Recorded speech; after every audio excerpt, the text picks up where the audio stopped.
Hello, welcome to the Healthy Alternatives podcast. I am Dr. Christine Sauer with DocChristine.com. Today's show is a recording of my radio show of the same name. Enjoy! Good afternoon, this is Dr. Christine Sauer, your host of the show Healthy Alternatives, here on 97.5 CIOE FM with live stream on communityradio.ca. Every Thursday at 12 noon Atlantic Standard Time. Thanks for tuning in today. In this show, I will talk, mostly with guests, about all aspects of health, healthcare and wellness, from conventional to alternative and everything in between. My mission for this radio show is to help change people's lives for the better, by informing them about different options to get and stay healthy and well, so they can choose for themselves which option might work in their case. And if you feel you are stuck in a dark place, I want to tell you, don't give up. There is a light at the end of the tunnel for you too. Hi everybody, this is Dr. Christine Sauer with Healthy Alternatives, here on YouTube and as a podcast and radio show. Today, I'm extremely pleased to be with Markus Freudenmann, who joins me from Australia. Markus is the producer of the documentary Cancer is Curable Now and the director of the TrulyHeal Functional Medicine Academy. Welcome to my show, Markus. Thank you so much, Christine. And thank you for first time pronouncing my name so well. Well, it is a German name and I happen to be born there. Now tell me a little bit about your story. How did you end up in Australia first, and then how did you get involved with cancer? Okay. Number one, we lived in Germany and our son was born with very, very bad skin eczema right from birth. And that just set us onto our journey. My wife is a naturopath, so we started to search for solutions. And that brought us deeper and deeper into understanding the gut and the skin and the whole body. And it was, the whole family underwent massive changes during that time. You know, it was just becoming everything more conscious. And one day we had a very stressful environment, very stressful job. Everything was pretty intense. So we decided to pack up and go on holiday to New Zealand and never came back. We just stayed there. I went back to sell everything, but we stayed in New Zealand. And his skin was healing in a very short time. And so it just brought a massive change into our life. And that's when we had a neighbor, a friend that lived just beside us, and they helped us. And it was on this picture behind me, for those of you can see, Jeanette. And it was a friendship that was like recognition, you know, out of previous lives. It was very intense. And Jeanette was diagnosed with cancer. And we tried to help. And me, as a German, Bob the Builder, you know, let's fix this. Let's fix it. I was searching for all the illegal treatments that were not allowed in New Zealand at that stage, and Laetral and GC-MAF and B17 and, you know, mistletoe. And we just dragged everything we found that everybody told, oh, that cures cancer, that cures cancer. I said, if we pile enough of them up and we put them all together into our program, then we might have a good result. And we did. And Sabrina added supplementation and detoxification and everything, and nothing worked. And it was really frustrating. I was kind of more and more angry, more and more depressed, because, you know, when you hear so many great stories and it seems to be working for everyone else, but just not for us, it was kind of bad.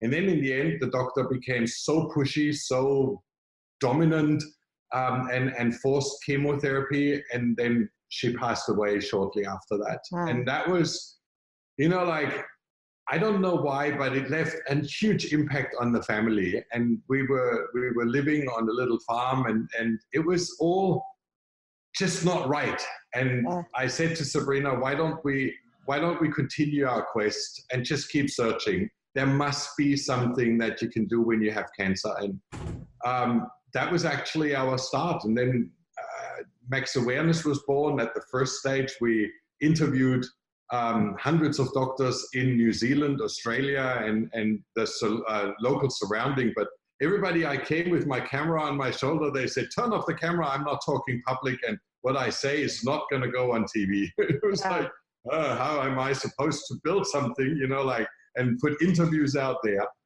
So it was a bit of a journey. And at the end, we decided to pack up and take our children and go on a tour around the world and visit the best clinics. And it was planned to be a 6-month trip, ended out to be 4 years. We just fell in love with everything and shadowed doctors, lived in clinics, traveled all of Asia, all of India, Japan, China, then all of Europe and Mexico, America, Canada, and visited over 100 cancer clinics. Wow. That was pretty enlightening. You learn a lot. Yeah, that's for sure. But everything that you have in mind that you think, oh, this is it now. And I was still that fix-it mentality. Yeah. Wasn't really turning out to be as easy or as clear-cut. Some patients had results, some patients had not. So it was always kind of difficult to find what is the real thing. And many of the treatments that I asked in Germany, I never forget, I was with Dr. Herzog and I said, why don't you use Laetral, B17? Why don't you use GCMF? Why don't you have these and these treatments? Why don't you have a Rife machine? And the answer was always like, Marcus, we've tried it. Don't you think if we have a cancer clinic that we try everything possible? And we do it for a year, we do it for 2 years, and check out with different combinations, with more vitamin C, more iron, more this, more that. So they adjust their treatments really significantly to find out if it works. Yes. Dendritic cell therapy. And he said, we discard everything that doesn't decrease our mortality rate. We just drop it. If it doesn't work for 2 years and we can't find it, and it's actually a team of 10 doctors that work together, and they meet every year for conferences and share their experiences. And if it doesn't work, we just flag it. And all of those treatments we've tested 20 years ago, and they haven't changed. So when I heard that, I was actually getting more angry. Yeah. Because when you go and you're diagnosed with disease, what happens? What is the first thing that everybody tells you? Do this and you'll get well. And it's just a lie because one treatment doesn't work for everybody. That's it. And so for me, I said, I need to find something that works. And I never forget, I put that quest out. We will find a way how to treat cancer properly. Yeah. And arrogant as I am, like an architect, no clue about medicine. I started with my wife to really put it together. And long story short, when we came to, we edited the movie, and that was a massive work. We had hours and hours of footage. So I cut everything in small portions, and then I never forget, my first edition was about 5.5 hours because I thought everything was important. Yes. And then putting it smaller and smaller, I missed some pieces. And I went to Dr. Rao in Switzerland from the Paracelsus Clinic, and I said, Dr. Rao, I need a few missing pieces for my documentary. Would you help me to fill those and talk about them? And I started to ask my question, and he said, Marcus, I'm sorry, but you're asking really crappy questions. They are all wrong. It was like, I've asked them now for 4 years, so how can you say they're wrong? Yeah. And he said, because you're interested in treatments. You're interested in modalities that are not relevant for most patients. I don't talk about the disease. I actually ignore the disease. I look at what's wrong with the patient. What is the underlying cause? Yes. I have 3 cancer patients, and all 3 walk in the door, and they have different reasons to have breast cancer. Yes. One has massive stress and trauma and self-loathing and bad diet and leaky gut and high inflammation. The other one has EBV virus combined with mold toxicity and let's say some EMF. And the next one is detox pathways has DNA SNPs impaired, has been exposed on the farm to toxicity. You know, like we have different reasons to be sick, and I need to find what's wrong with each patient. What is their deficiencies? What is their infectious load? Do they have co-infections? And as soon as I know what I need to treat, because I never treat the cancer. The cancer is just, you know, something that appears because the body is not well. Yeah. And that was like the first time I sat there, I never forget, I sat there and thought, shit, how do I ask now questions? I don't know how to ask now. And he said, let's just go back tomorrow and discuss tomorrow, and you have time to go through. And it just kept on turning and twisting, and I thought I had everything done. Our academy was finished, our training academy was finished, our movie was finished, and you know, you get kind of protective with your own knowledge. And I thought, I need to edit everything. I need to change everything. That's too much work. But we did. I came home after that interview and told Sabrina what the problem was and how we approached it from the wrong angle. And she said, thanks God, finally we found it. And we turned everything around, edited the movie new, changed the whole documentary. And it's actually now, our whole functional medicine training is all about cause finding. You know, like when you look at the trip and you learn so much, and then in the end, all those treatments don't really matter, because if you don't find what's wrong, nothing really changes. Yeah, so that was treatments are always different for each person because everybody's different. So I agree with you. You first have to do a thorough assessment and get to the root cause. And then I should have interviewed you first. Out what they need. Right. Yeah. And many doctors, especially in North America, they jump to conclusions. You have that kind of cancer, here's your protocol. Yeah, exactly. Mm-hmm. My whole family is now on board. My wife, naturopath. My son is a clinical nutritionist and naturopath. My daughter just finished naturopathy. And I'm in that whole business. So our sons do video and edit and documentaries. So the whole family gained from those 4 years a massive passion and a dedication. And we've been pretty intense, you know, like with newsletters and research and teaching and courses and seminars around the world. So I think we start really getting the mind change, the shift happening with people understanding their own need to get involved and find out what makes them sick.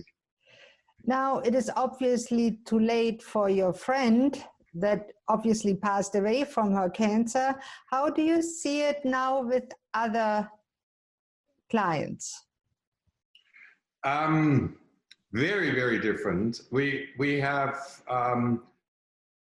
one of the things that I found when you go to a clinic and you're spending $30,000, $40,000 in a cancer clinic, which is the common price, you know, like you find a few which are a little bit lower, but in general, if you have the full lot, it's quite expensive.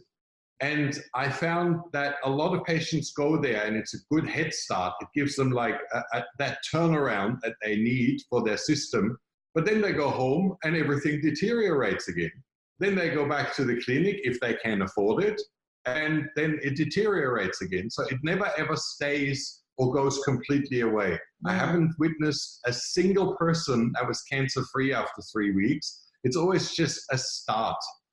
And that's when my architectural mind set in, when I said, look, the biggest problem that we have is they might do the right thing in the clinic and they might help, but if the patient doesn't continue at home, nothing works. True. And that's when we started to teach people to do hypothermia at home, to do ozone treatment at home, to change their diet, to live a healthier lifestyle, to detoxify their pantry or their wardrobe or their cosmetic cabinet, you know, like how to pull out all the toxins from the environment, how to inspect at home, how to check for formaldehyde and mold, how to check for mold spores in the air, you know, like things. If you have a chronic disease, you need to become aware of your food sensitivities, of your allergies, of your weaknesses, how you suppress your immune system, your sleeping habits. It's just a shitload of stuff, so many things. The whole person, body, mind, and spirit. And I see you address that all in your functional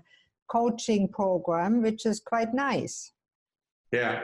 I have behind me a little flower power mind map. That's how we started. And I always call it my flower power. That's me, you know, like colorful and beautiful. And I made my little memory banks where I remembered, oh, we need to check for this, check for that. And it just started to grow and get more and more involved. And then we had oxygen levels, and then we had acidity. And, you know, a lot of people think acidity is mostly from their diets. Acidity is mostly from lack of oxygen. You know, and so few people talk about it or know. And you can make such a massive turnaround and change when you start increasing your oxygen levels. Yes. So many things that became more and more clear, and that we recognized from several clinics being congruent information was really making a massive difference. And so the mind power map that we had, my little flower power map, really changed into a massive mind map. When you unfold even of those tick books, there's 5 meters long. Every doctor joined in. We had a brainstorming session, what would need to be checked, which tests are most relevant, which minerals are crucial, so that you know what to check for. And we divided it into individual departments, you know, like gut health, everything gut. From the different symptoms to the different problems, the different causes, treatment options that work best, everything in one category, and which tests you can do, what kind of stool tests work.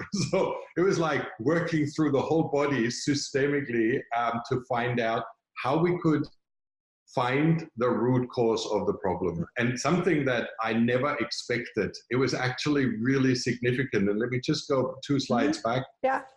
Wayne was diagnosed with terminal cancer and sent home 3 weeks to live. Now, he started pretty much everything there is. He was very, very rich. He is no, I don't think he is rich anymore, but he spent a fortune, you know, going from the best clinic to the next best clinic, and nobody could really solve it. And then we did an evaluation with him when I took him to Switzerland, and he had very, very high heavy levels of mercury.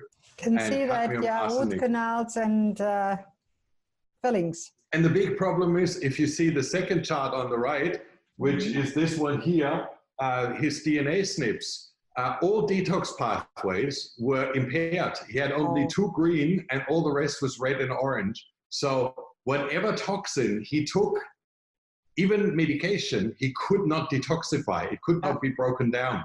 And that was pretty significant, because he went to some clinics and they gave him oral chemotherapy. And within matters of days, he deteriorated into a very bad condition. So he stopped that, and he became quite aware of what he was doing. Does it improve my health, or does it go down? Does it make me stronger? Does it make me feel bad? Sometimes we say Herxheimer, but you know, if a Herxheimer is that bad, it's usually something we are doing wrong. I agree. It should never go that bad. Yeah.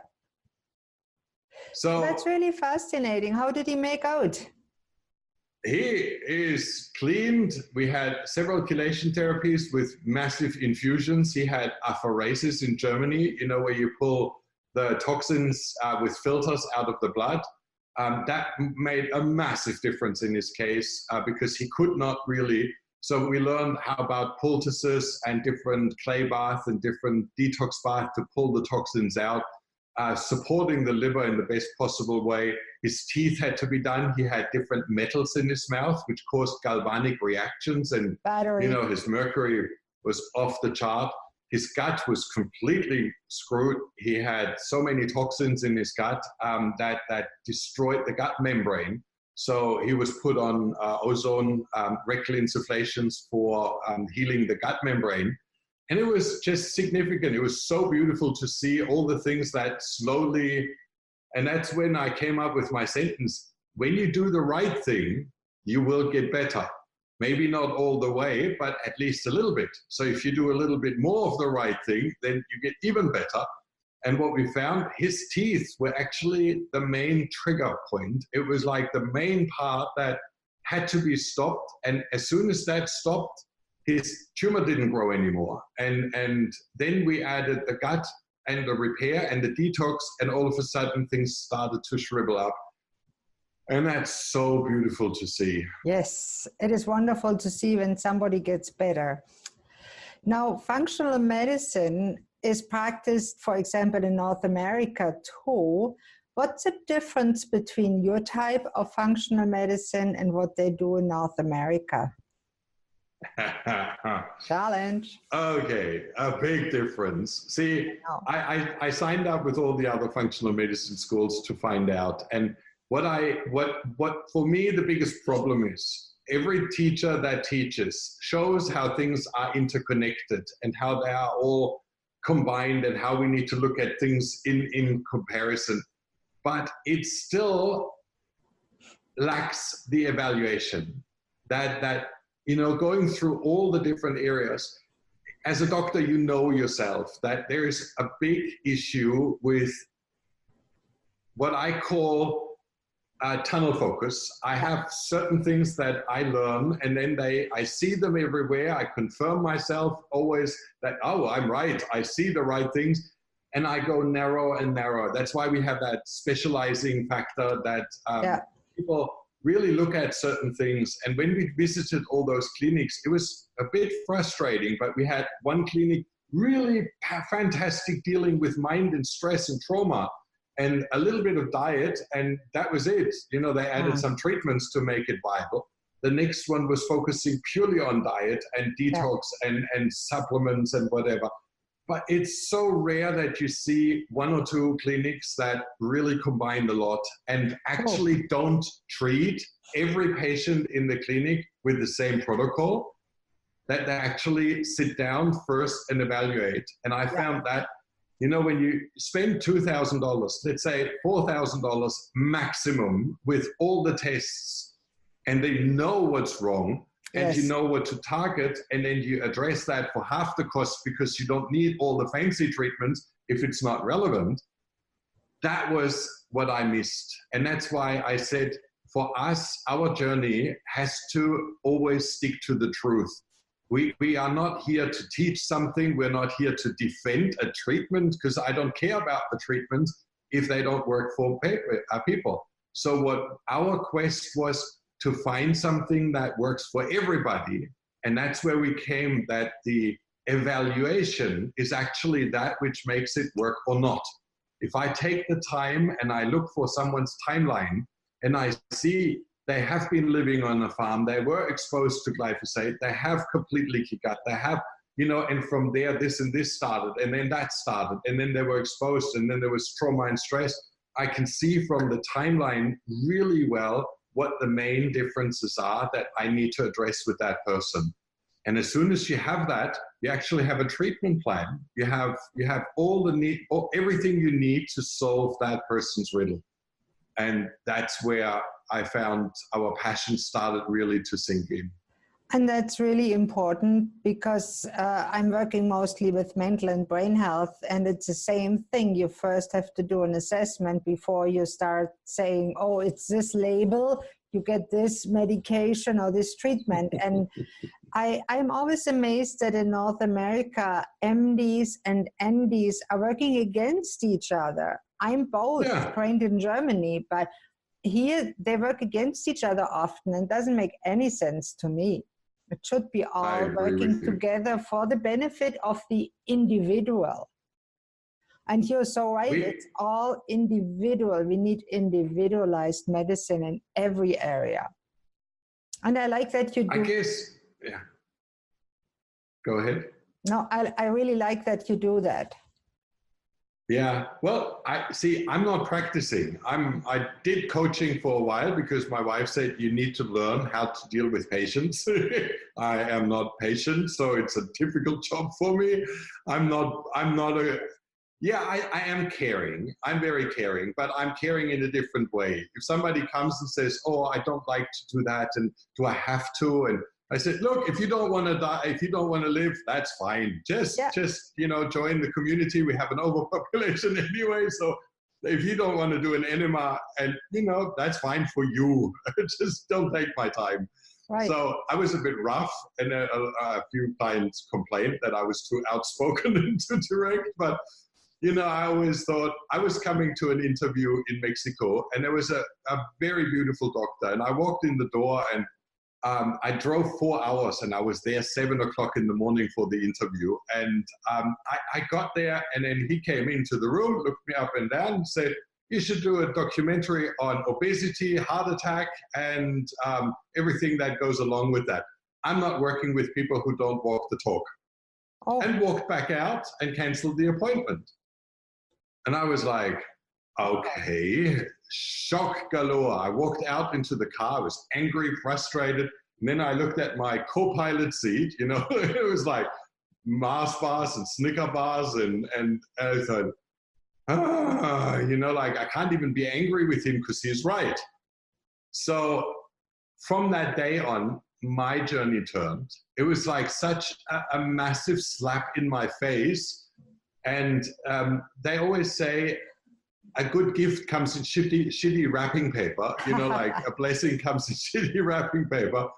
He put me straight. He was the first one that was clear, outspoken, direct, putting me to the point. And I actually, in retrospect, say that was what I took as an example of a good coach. Somebody who is not afraid to say things that are inconvenient for people. Because let's face it, if you have a cancer or any chronic degenerative disease, a change is necessary. Yeah. And it needs to be a significant change, because otherwise we're moving in the same direction as we did before.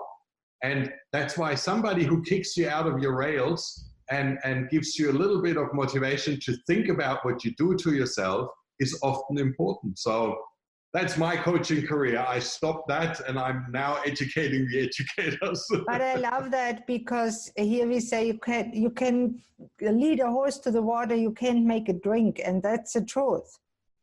And I see that too a lot of the time, people with cancer, and I said, well, I know somebody that can do the assessment. I'm not specializing in cancer. They didn't even contact him. They just choose to continue with chemo, and now they are in the end stages. It's sad, but I mean, that's life. I can't change it. Yeah, and but now, what you if just somebody said wants that, to change, let me ask you, Marcus, if somebody wants to change their fate and they want to do things, how can they contact you? Before we log off, I need to tell people how they can contact you. TrulyHeal.com. TrulyHeal.com. TrulyHeal.com. You see it here at the bottom of the screen, TrulyHeal.com. We have free trainings. We have free functional medicine training. We have the documentary for free there. Everything is there. Lots of information. And from TrulyHeal.com, you get to the different training sites, which we have for PMF, for ozone, for hypothermia, for all the different treatments. Yeah, I looked at some of them, and they're really very detailed and very extensive. So I really liked what I see, and I will certainly share all those links. Now, thank you so much for being on the show. That is certainly a healthy alternative that you are offering, and people can do with it what they choose to do for their own person, because people are adults. Yes. Yes, they are. And you know what? I met so many people. A disease is something that turns your life around. It's something that is helping you to become conscious. And what is the main purpose of life? To become conscious. To become conscious of your own choices, conscious of your own free will. And it is such a beautiful thing. So disease, in my opinion, I ran a workshop for a little while, Loving Cancer. Yeah. And I loved it. It's an opportunity, and it brings so many opportunities into your life. And that's why we don't see it as a curse or as something bad. It's actually a warning sign. You're heading in the wrong direction. And the more we appreciate that, and the more we turn that into something we use for our betterment, for improving life, the more fun we will have. And see, I've seen now hundreds of clients get well. We have coaches that sign up for our coaching program, and because they have a disease, so they help themselves, and then they realize all the things that need to be changed, and now they help others. And when you see that, and you see that somebody has their own journey as a story to motivate their work, it's phenomenal. It's really beautiful. So that's a wonderful thought to end the show. Thank you so much, Marcus. It was a true pleasure to have you on the show. And I hope you and your family do very well with TrulyHeal.com. Thank you so much. And this brings us to the end of today's show. Please don't hesitate to contact me with any questions, thoughts, comments, or suggestions. Or if you'd like to contact me, my email here is christine@communityradio.ca, or you can contact me through my website, docchristine.com, DOCCHRISTINE.com. I'm always grateful for any feedback. You might not know this, but this is a volunteer-run non-profit radio station, and we even have an art gallery. If you're local and you'd like to drop in, we are at 11 Glendale Avenue, Lower Sackville, Nova Scotia. Thank you all for listening to Healthy Alternatives. I'm your host, Dr. Christine Sauer.